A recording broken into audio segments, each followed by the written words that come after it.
President Trump has backed away from a Thursday deadline for Ukraine to agree to US-backed peace plan aimed at ending the war with Russia. I have a deadline. You know what the deadline for me is? When it's over. And I think everybody's tired of fighting at this moment. They're losing too many people. Ukraine says that a common understanding has been reached with the US on the peace plan. A 28-point plan was presented to Kiev last week. The American and Ukrainian officials worked on the plan during weekend talks in Geneva. In a post on social media, Trump says that the original plan has been fine-tuned with additional inputs from both sides. He added that he's directed his special envoy Steve Witkoff to meet his Russian counterpart Vladimir Putin.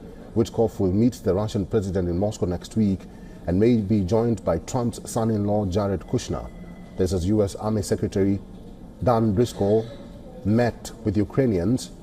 Trump also expressed hope to meet with Putin and Ukrainian President Zelensky, but only when the deal to end the war is final or in its final stages. Some of the issues which Russia and Ukraine are still deeply at odds over have reportedly remained unaddressed so far, including settlement for territories. The Kremlin had previously said that Russia had not yet been consulted on the new draft deal, warning it may not accept amendments to last week's plan.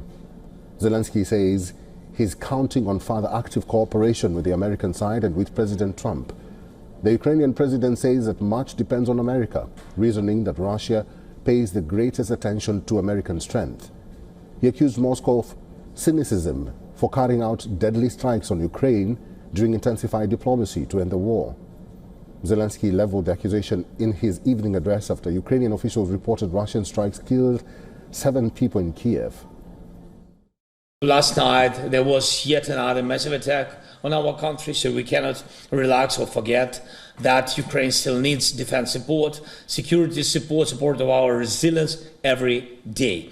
And as long as Russia has not taken real steps toward demobilization, real steps to shut down its war machine, steps that would clearly show that Russia is serious about ending this war of aggression, we do not have the right to stop working to support Ukraine.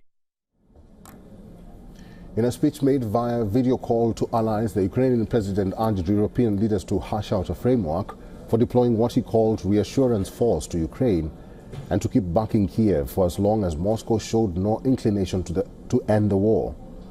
French President Emmanuel Macron warned that Russia had not shown any willingness to discuss an amended version of the US plan resulting from talks between representatives from the US, Ukraine and Europe in Geneva. UK Prime Minister Keir Starmer says that London was ready to move with the European Union on providing financial support to Ukraine based on the value of immobilized assets.